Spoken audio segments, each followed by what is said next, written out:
Écoute, arrêtez tout ce que vous faites en ce moment et restez immobile.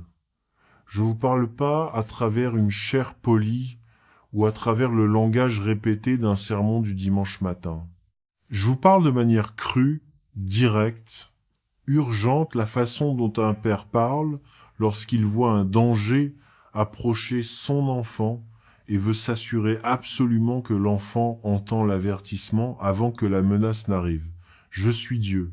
Je suis celui qui a mis les étoiles à leur place, qui a insufflé le souffle de vie au premier être humain, qui a séparé les mers et nivelé les murs et ressuscité les morts. Et maintenant, en ce moment même, je tourne toute mon attention vers vous parce que ce qui s'est passé la nuit dernière dans les endroits cachés des intrigues humaines, dans les conversations chuchotées de petites personnes craintives, est quelque chose que vous devez savoir, non pas pour que vous puissiez vivre dans la peur, je vous ai pas donné un esprit de peur, mais pour que vous puissiez vous tenir en autorité informée, vêtu de l'armure que je vous ai déjà fournie, pleinement éveillé à la réalité de la bataille dans laquelle vous êtes, et pleinement confiant dans le commandant qui dirige votre camp. La nuit dernière, pendant que tu dormais, pendant que tu t'es allongé dans la miséricorde du repos que j'accorde, à ceux que j'aime, 7 personnes se sont rassemblées. Pas amoureux, pas pour fêter ça, pas dans l'esprit de construire quelque chose de beau. Ils se sont rassemblés dans un esprit d'envie, dans la puanteur de la jalousie, dans l'architecture froide du ressentiment.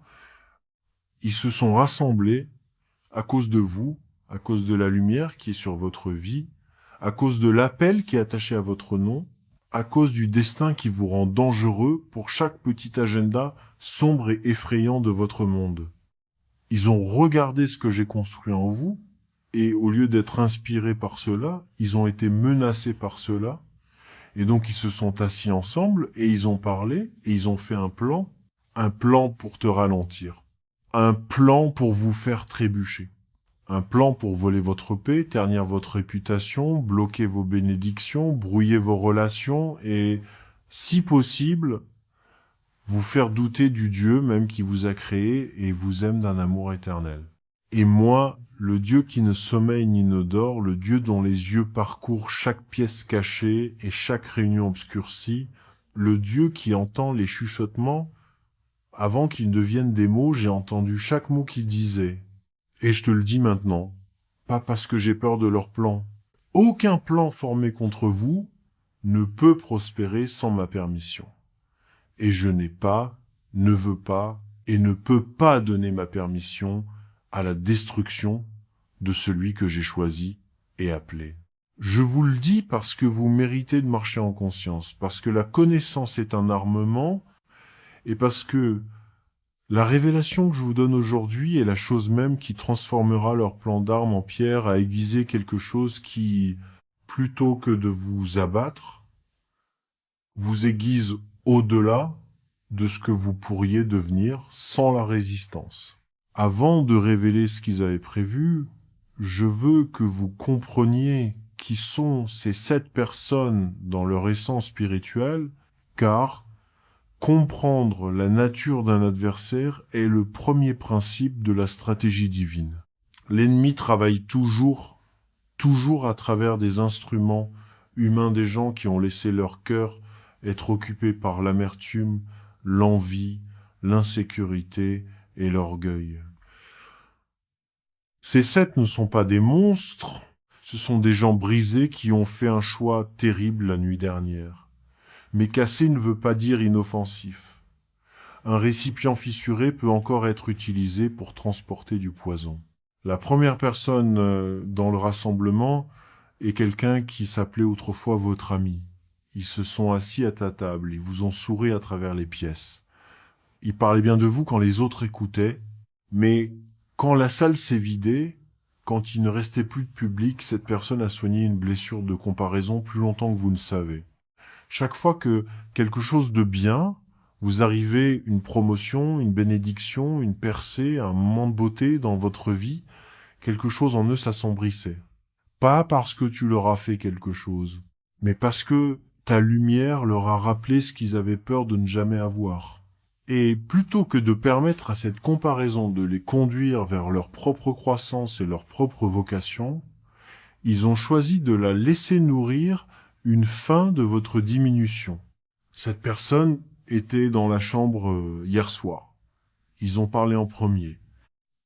La deuxième personne est quelqu'un qui a une histoire avec vous, peut être de la famille, peut être un ancien partenaire, peut être quelqu'un d'une saison de votre vie qui s'est mal terminée.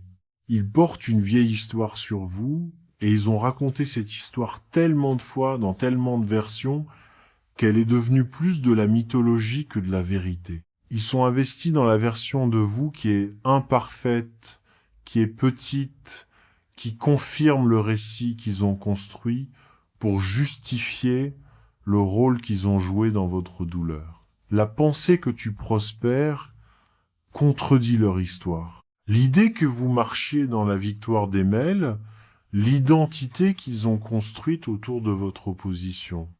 Et donc ils sont venus à la table hier soir avec de vieilles munitions, de vieilles erreurs, de vieux chapitres, de vieilles blessures prêts à les déployer dans votre présent.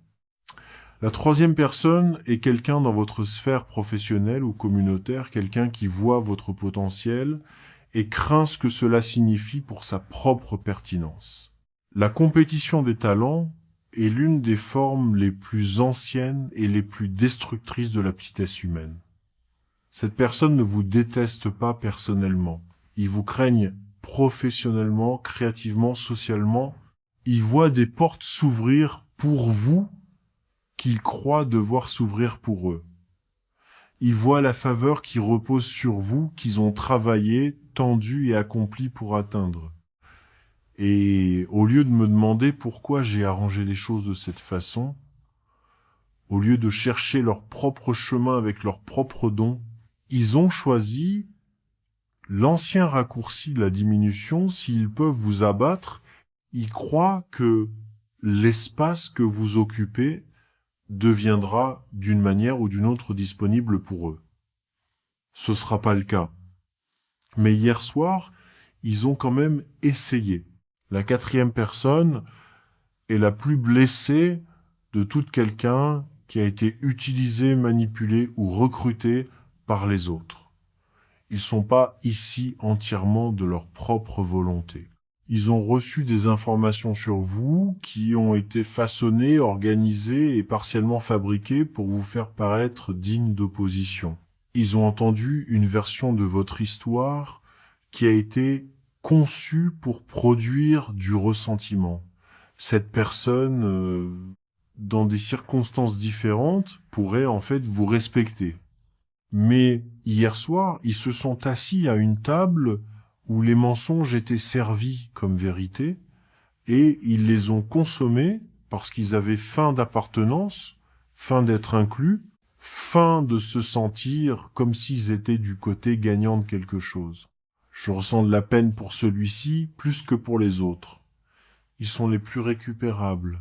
Et je veux que vous sachiez quand ce sera fini. Quand ma victoire sera complète, il y aura être une opportunité d'atteindre celle-ci avec grâce. La cinquième personne opère entièrement dans la dimension spirituelle.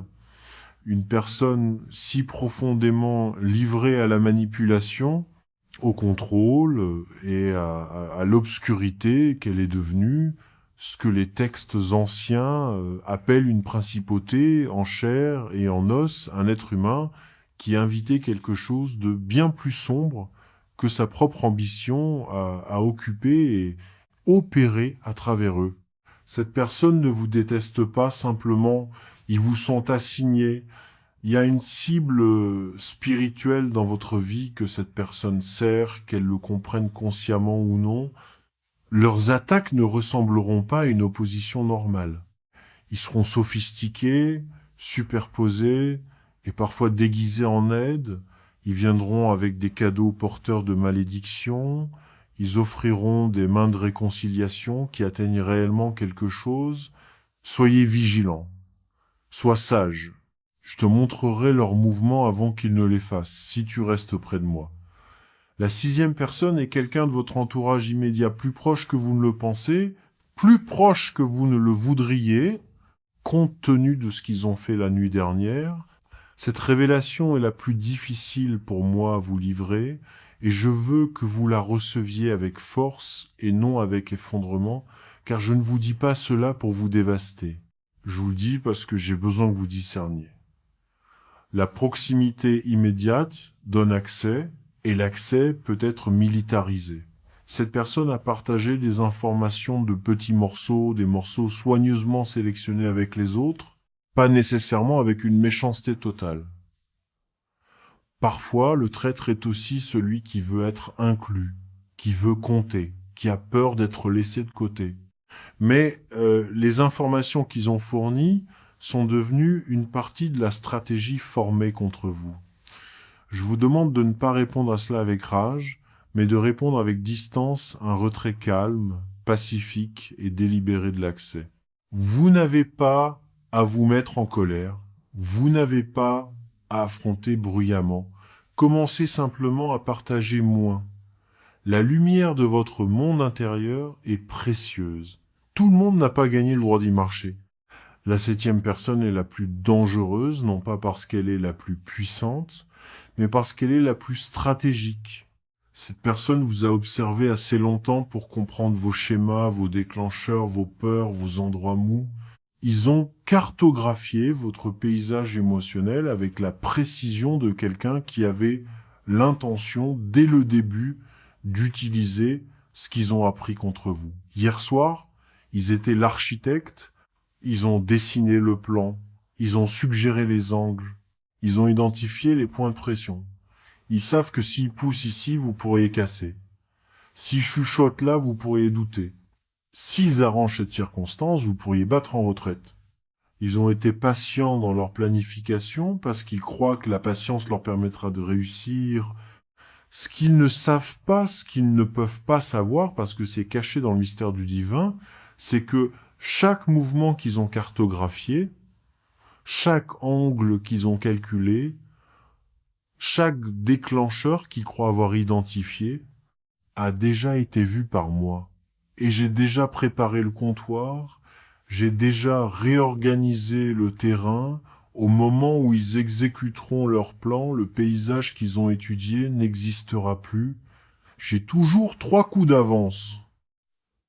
La protection de Dieu maintenant, je vais vous dire les éléments spécifiques de la stratégie qu'ils ont conçue hier soir. Je l'expose complètement. Parce qu'un plan qui est mis à la lumière de la conscience perd tout son pouvoir. L'obscurité n'est puissante que dans l'obscurité. Au moment où je fais briller la lumière de la révélation sur ce qui a été comploté en secret, cela commence à se défaire. C'est pourquoi je parle. C'est pourquoi le timing de ce message est urgent. Leur plan n'est pas encore complètement lancé. Vous recevez ce mot avant qu'eux, les flèches ne volent, afin que vous puissiez lever votre bouclier avant l'impact. Le premier élément de leur stratégie était d'attaquer votre réputation. Ils ont discuté de choses spécifiques qu'ils diraient des phrases soigneusement conçues qui contiennent juste assez de vérité pour être crédibles et juste assez de distorsion pour être dévastatrices. Ils prévoient de chuchoter d'abord, pas crier. Chuchoter est l'arme du lâche, car il ne peut pas être confronté directement, il se propage comme un poison lent se propage, atteignant les gens avant même qu'ils sachent qu'ils l'ont consommé. Ils ont identifié des personnes spécifiques dans votre vie, des personnes dont vous appréciez l'opinion, des personnes en position d'influence, des personnes qui pourraient vous ouvrir ou vous fermer des portes, et ils prévoient d'atteindre ces personnes avec un récit conçu pour vous faire paraître plus petit, moins digne de confiance, moins digne que vous ne l'êtes réellement. Mais voici ce dont ils n'ont pas tenu compte. J'ai déjà construit vos témoignages dans le cœur des gens qui comptent. La fondation de votre personnage a été posée dans des endroits qu'ils ne peuvent pas atteindre. La faveur que j'ai placée sur votre vie ne peut pas être démantelée par des mots humains, peu importe la stratégie avec laquelle ces mots sont déployés. Le deuxième élément de leur stratégie était d'attaquer votre paix. Ils prévoient de fabriquer des circonstances conçues pour vous agiter, vous provoquer et vous déstabiliser émotionnellement. Ils savent que s'ils peuvent vous faire réagir par colère, peur ou désespoir, ils peuvent utiliser votre réaction pour confirmer le récit qu'ils construisent sur vous. Ils veulent provoquer une réponse vers laquelle ils peuvent pointer. C'est l'un des pièges les plus anciens de l'histoire des conflits humains, créer la situation, fabriquer la réponse, puis indiquer la réponse comme preuve. Je vous préviens à l'avance, il y aura des provocations à venir. Il y aura des situations qui sembleront conçues pour pousser vos boutons, pour agiter vos vieilles blessures, pour vous faire sentir en danger, invisible ou irrespectueux. Lorsque ces provocations arrivent, j'ai besoin que vous fassiez quelque chose de profondément difficile et de profondément puissant. Ne réagissez pas. Reste immobile. Reste silencieux. Reste centré en moi. L'immobilité que vous maintenez face à ce qui est conçu pour vous ébranler sera plus dévastatrice pour leur plan que n'importe quel retour intelligent que vous pourriez imaginer. Le troisième élément de leur stratégie était de s'attaquer à vos finances et à votre approvisionnement matériel. Ils ont discuté des moyens de bloquer les opportunités, des portes qui pourraient être fermées, des accords qui pourraient être sabotés, des connexions qui pourraient être chuchotées, des contrats qui pourraient être sapés. Ils croient que s'ils peuvent créer une pression financière, vous deviendrez désespéré et les gens désespérés prendront de mauvaises décisions. Les gens désespérés abaissent leurs normes. Les personnes désespérées recherchent tout ce qui semble être un soulagement, même des choses qui ne sont pas bonnes pour elles. C'est le piège dans le piège. D'abord, ils créent la pression, puis ils se positionnent comme la solution, de sorte que vous veniez à eux, ceux-là, même qui ont créé votre problème au moment de votre besoin. Ne tombez pas dans le piège. Je suis votre fournisseur. Mon nom est Jéhovah Jireh, ce qui signifie que le Seigneur pourvoira, et ce nom ne m'a pas été donné par les écrivains de l'écriture comme une fleur poétique. C'est mon identité, c'est ma fonction, c'est mon plaisir de subvenir aux besoins de ceux que j'aime, et aucune conspiration humaine ne peut fermer une porte que j'ai ordonné de rester ouverte. Le quatrième élément de leur stratégie était d'attaquer votre foi. C'est peut être l'élément le plus sinistre de tout le plan, car il ne cible pas votre situation, mais votre relation avec moi. Il prévoit d'envoyer des gens, pas nécessairement les 7 eux-mêmes, mais des agents, des messagers, des instruments humains, pour semer le doute dans votre esprit, quant à savoir si je suis réel, si je suis bon, si je me soucie vraiment de vous en particulier, si vos prières sont entendues, si votre foi a été insensée. Ils veulent que vous arriviez dans un lieu de désolation spirituelle, non pas parce qu'ils se soucient de votre théologie, mais parce qu'ils savent qu'une personne déconnectée de Dieu est une personne sans sa plus grande ressource. Ils savent que la source de votre force, l'origine de votre courage, le fondement de votre résilience est votre relation avec moi. Coupez cette racine, et tout ce qui se trouve au-dessus du sol commence à se faner. C'est pourquoi ils viendront avec des questions philosophiques, avec des observations cyniques, avec des rappels pointus de moments où les choses n'ont pas fonctionné comme vous avez prié, avec le témoignage des prières sans réponse des autres. Résistez à cela avec tout en vous. Votre foi n'est pas une folie. Je suis réel. Je suis bon et je suis là des danses. Je sais que quelque part dans la lecture de ce que je viens de révéler, une question s'est posée dans votre cœur. calme et douloureuse et tout à fait compréhensible. Pourquoi moi? Qu'ai-je fait pour mériter ça? Pourquoi des gens qui devraient vivre leur propre vie se sentent-ils si obligés d'investir leur temps et leur énergie dans ma destruction? La réponse est celle à laquelle vous ne vous attendez peu, être pas, et je veux que vous la receviez non pas avec arrogance, mais avec gratitude et gravité. Vous êtes ciblé parce que vous êtes choisi. Pas choisi au-dessus des autres d'une manière qui vous rend supérieur aux autres êtres humains. Chaque âme que j'ai créée porte une valeur infinie et un but spécifique. Mais choisi dans le sens où votre mission sur cette terre porte un poids d'impact qui terrifie les forces des ténèbres. Il y a quelque chose dans votre avenir, un travail que vous ferez, une vie que vous toucherez, une vérité que vous porterez, une porte que vous ouvrirez aux autres qui, s'il est pleinement réalisé, provoquera un changement dans le paysage spirituel et naturel autour de vous. Et les forces plus sombres de ce monde, opérant à travers de plus petits êtres humains qui n'ont pas gardé leur cœur, sont conscientes de cet avenir, même lorsque vous avez vous-même du mal à le voir. Comprenez ce principe éternel. Personne ne creuse un fossé au milieu d'une route vide.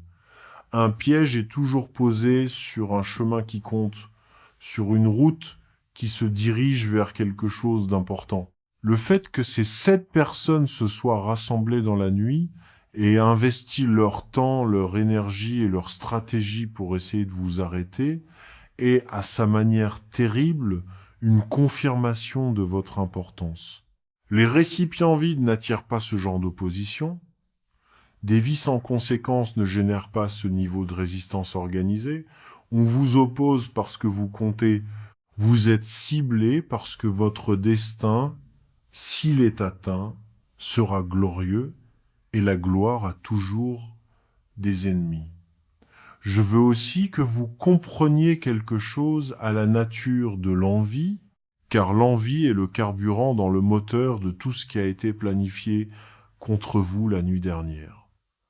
L'envie n'est pas simplement de ne pas aimer quelqu'un. L'envie est la douleur spécifique de voir une autre personne posséder ou réaliser ce que vous croyez vous appartenir. C'est une blessure qui se déguise en mépris. Les gens qui se sont rassemblés contre vous la nuit dernière ne sont pas, au plus profond d'eux-mêmes, pleins de haine pour vous-ils, sont pleins d'un chagrin qu'ils ont mal dirigé. Ils pleurent le potentiel non vécu en eux-mêmes. Ils pleurent les rêves qu'ils ont abandonnés, le courage qu'ils ont jamais invoqué, la foi qu'ils ont laissé mourir. Et quand ils vous regardent toujours debout, toujours en train de construire, toujours en train de croire, toujours en train d'avancer, leur chagrin devient insupportable. Ils font donc ce que font les personnes brisées lorsque le chagrin devient insupportable. Ils tentent de réduire la source du chagrin. S'ils peuvent vous amener à leur niveau, ils n'ont plus à faire face à la distance entre où ils sont et où ils pourraient être. Leur guerre contre vous est, à sa racine la plus profonde, une guerre contre eux-mêmes. Et c'est une guerre qu'ils sont déjà en train de perdre. Permettez-moi maintenant de vous parler de ce que je fais, car pendant qu'ils se réunissaient hier soir pour élaborer leur plan contre vous, je ne dormais pas. Je n'étais pas distrait. Je ne me tordais pas les mains au paradis en me demandant quoi faire. Je travaillais. J'ai travaillé. Et ce que je vais vous décrire n'est pas une réaction à leur stratégie, c'est une stratégie que j'ai adoptée depuis avant votre naissance, une stratégie qui fait ressembler leur réunion de minuit à des enfants réarrangeant des meubles dans une pièce que j'ai construite. Je t'entoure d'anges en ce moment. Pas un seul, pas deux. Un hôte, un bataillon entier de guerriers du ciel qui a été déployé spécifiquement autour de votre vie, de votre maison, de votre corps, de votre esprit, de vos relations et de vos finances. L'Écriture dit qu'il donne à ses anges la charge de vous garder dans toutes vos voies Et c'est pas une métaphore. Les anges sont réels, ils sont présents et ils sont actifs. En ce moment même, pendant que vous lisez ces mots, il y a des êtres de lumière divine qui se tiennent entre vous et ce qui vous était destiné la nuit dernière. Ils ont leur mission. Ils connaissent les mouvements de l'ennemi parce qu'ils occupent une dimension à partir de laquelle ces mouvements sont entièrement visibles. Vous ne pouvez pas les voir avec vos yeux naturels, mais vous les avez ressentis dans ces moments où quelque chose qui aurait dû mal tourner s'est bien passé d'une manière ou d'une autre. Dans ces accidents évités de justesse que vous ne pouvez jamais expliquer complètement, dans ces moments où vous étiez protégé de quelque chose que vous ne saviez même, c'était pas de la chance. C'était un autre gardien qui faisait exactement ce que je lui avais ordonné de faire. Je réorganise également les circonstances en votre nom. Au moment où nous parlons, j'élabore des redirections, des nominations divines et des réacheminements stratégiques qui feront que les plans formés contre vous arriveront à des endroits vides pour trouver les cibles qu'ils visaient déplacer, les portes qu'ils avaient l'intention de fermer déjà ouvertes de l'autre côté, les personnes qu'ils avaient l'intention de recruter déjà repositionnées hors de leur portée. Je me spécialise dans ce domaine. Je me spécialise dans l'autodestruction des plans des méchants. C'est l'une de mes œuvres les plus anciennes et les plus satisfaisantes, le retournement de la table, la transformation de la fosse en plateforme, la conversion du piège en scène. Joseph a été jeté dans une fosse par ses propres frères. La fosse est devenue la porte d'entrée du palais. Ce qu'il voulait comme son moment le plus bas est devenu le couloir menant à sa plus grande élévation. Le même principe est à l'œuvre dans votre vie. La stratégie conçue pour vous faire tomber deviendra entre mes mains le mécanisme même de votre ascension. J'examine également le cœur de chaque personne qui était dans cette pièce hier soir, et je donne à chacune d'elles l'occasion de se retourner. Je suis un Dieu de justice, mais je suis aussi un Dieu de miséricorde, et je tiens les deux en tension parfaite. Avant que le jugement ne tombe, je lance toujours une invitation. En ce moment, alors même que je vous adresse ce message, je m'adresse individuellement à chacune de ces 7 personnes. J'exerce une pression sur leur conscience. Je crée de l'inconfort en eux. J'envoie aux gens des messages et de petits moments calmes de conviction conçus pour leur montrer la laideur de ce qu'ils ont choisi et la beauté de ce qu'ils sacrifient en le choisissant. Certains d'entre eux répondront, certains ne le feront pas, mais aucun d'entre eux ne peut dire qu'on ne lui en a pas donné la chance. Et quand vous verrez l'un d'eux vous approcher différemment dans les prochains jours, plus doux, plus silencieux, un peu humilié, un peu incertain, sachez que c'est ma main à l'œuvre. Recevez-les avec la grâce que je vous ai donnée. Votre réponse gracieuse à un ennemi repentant est une arme bien plus puissante que toute riposte humaine pourrait l'être. Mon bien-aimé, je t'ai prévenu, j'ai révélé, j'ai exposé. Maintenant, je vais vous instruire, car une révélation sans réponse est incomplète. Ce que j'exige de vous face à cette situation spirituelle est spécifique, pratique et puissant. Ce ne sont pas des suggestions. Ce sont des commandements divins donnés dans l'amour qui détermineront l'issue de tout ce que je viens de décrire. Première instruction, parlez pas de ce que vous savez. La tentation, en recevant cette révélation, sera de parler, de confronter, d'avertir les autres, d'annoncer publiquement ce que vous savez maintenant en privé. Résistez à cela de toutes vos forces. L'une des choses les plus puissantes que vous possédez est la capacité d'en savoir plus que ceux qui vous sous-estiment. Lorsque l'ennemi croit qu'il opère dans le secret, sa garde est baissée. Quand ils pensent que leur plan est encore caché, ils deviennent négligents. Votre silence est une arme stratégique. Laissez-les bouger. Laissez-les s'engager dans des actions qu'ils ne peuvent pas reprendre. Et dans leur excès de confiance, regardez-les marcher dans les pièges que je leur ai déjà tendus de l'autre côté de leurs intrigues.